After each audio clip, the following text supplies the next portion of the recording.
تو در حقیقت دین کی تعلیمات کا لب لباب یہ ہے۔ محمد رسول صلی اللہ علیہ وسلم نے نبوت سے پہلے حلف الفضول میں حصہ لے کر یہ پیغام دیا ہے کہ جو پہلی شے اللہ کی محبت کا جو تقاضا ظاہر ہوتا ہے وہ اللہ کے اس کنبے پر جو ظلم و ستم ہو رہا ہوتا ہے اس کے مقابلے میں ظاہر ہوتا ہے، ظالم کے مقابلے میں ظاہر ہوتا ہے۔ آپ کے معاشرے میں ظلم ہو، زیادتی ہو، ایک طبقہ دوسرے طبقے کا خون چوس رہا ہو، آپ اللہ والے ہوں اور آپ کو کوئی غیرت نہ آئے، اس پر کوئی جوش نہ پیدا ہو، یہ دو باتیں جمع نہیں ہو سکتی۔ درد دل کے واسطے پیدا کیا انسان کو، وگرنہ کم نہ تھے طاعت کو کرو بیاں، تو وہ تو فرشتے وہ کام کرنے کے لیے کافی تھے۔ آپ کا تو پتہ یہاں سے چلے گا۔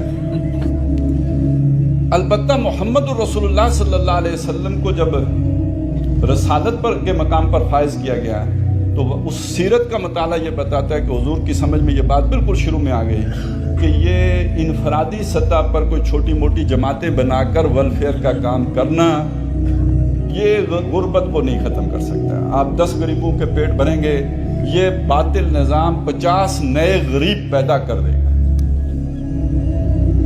اس کا بہترین طریقہ یہ ہے کہ اس پورے نظام کو عدل پر مبنی کر دیا جائے تاکہ غریب پیدا، اللہ نے تو وسائل ساروں کی ضرورتیں پوری کرنے کے لیے اتارے، یہ ایک بیچ میں طبقہ ہے جو ان وسائل کے اوپر قابض ہو گیا ہے جس کی وجہ سے غریب پیدا ہو رہے ہیں۔ تو میں اگر اس طبقے کو ختم کیے بغیر غربت کے غریبوں کی مدد کرنے چلا ہوں تو در حقیقت میں سر ان ظالموں کو کر رہا ہوں، ان پر الزام نہیں آئے گا کہ کوئی غریب ہے یہاں پہ۔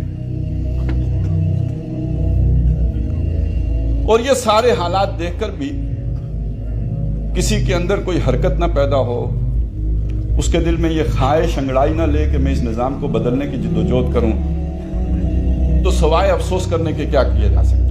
مجھے کہنا پڑتا ہے، تلخ بات ہے، کہنی پڑتی ہے، اگر میرے اندر یہ خواہش نہیں پیدا ہوتی، آپ کے اندر نہیں پیدا ہوتی، تو شاید ہمیں کوئی تھپیڑا لگا نہیں۔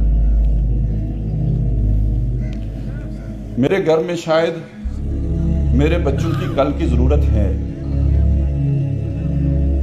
دودھ پیتے بچے کے فیڈر میں ابھی دودھ ہے، اس لیے مجھے احساس نہیں۔ میرے گھر میں کوئی شاید ایسی بیماری میں مبتلا نہیں ہوا کہ جس کا علاج میرے بس سے باہر ہو۔ اور بات بھی کہہ دوں، میری بیٹی پہ، بہن پہ، بیوی پہ گلی کے بدماش کی ابھی نظر نہیں پڑی۔ اس ظالم معاشرے میں لوگوں کی عزتیں پامال ہوتی یا نہیں ہوتی؟ یہ روز جو آئے روز اغوا کے آپ سنتے ہیں، یہ سارے لوگ فوج تو نہیں ہوتے کہ یہ شریفوں کی پگڑی اچھل جاتی ہے یا نہیں اچھل جاتی؟ آپ کے کاروبار کو ابھی کسی بدماش کی نظر نہیں لگی، ابھی کوئی بھتہ لینے آپ کی دکان پہ نہیں آیا، اور یہ بھتہ خور صرف بدماش ہی نہیں ہے، ریاست بھی ہے، اس کے اہلکار ابھی ٹیکس لینے نہیں وارد ہوئے آپ کے یہاں،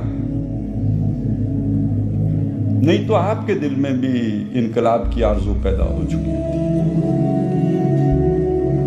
تو آپ سوتے رہیے، آپ آرام کیجئے، آپ سکون سے رہیے، آپ چین کی بانسری بجاتے رہیے، آپ اللہ ہو کی جو ضربیں لگاتے رہیے، اس لیے کہ ابھی کوئی بدماش آپ کے گھر نہیں آیا۔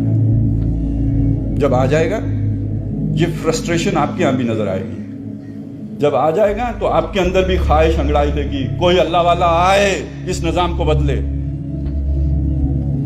اور یہ اب مرنے والا ہے۔ ہم نے اس میں کوئی حصہ ڈالنا ہے یا نہیں ڈالنا، ہماری قسمت کا فیصلہ اس پہ ہے۔ سحر ہونے کو آئی ہے، ستارے ڈوب جائیں گے، وہ طوفان اٹھنے والا ہے، کنارے ڈوب جائیں گے۔ میری مانو چلو مجدار میں موجوں سے ٹکرا لیں، وگرنہ دیکھنا ساحل پہ سارے ڈوب جائیں گے۔ ہم نہیں کریں گے تو اللہ تعالیٰ نے تو ایک حرکت پیدا کر دی ہے، ہمارے گرد وہ سارے حالات بن چکے ہیں، نیا نظام انگڑائی لے رہا ہے، وہ اللہ کا عادلانہ نظام ہوگا۔ میرا اور آپ کا اس میں حصہ کتنا ہے؟ ہمارے بھائیوں کا حصہ کتنا ہے؟ ہم پاکستانیوں کا حصہ اس میں کتنا ہوگا؟ یہ ہماری قسمت ہے۔ اگر اللہ نے ہمیں کچھ سمجھنے کی توفیق دی ہے تو آج سے وہ جنون بھی تو پیدا کرنے کی کوشش کرے نا. کوشش نہیں کرتے, اللہ سے مانگے تو صحیح.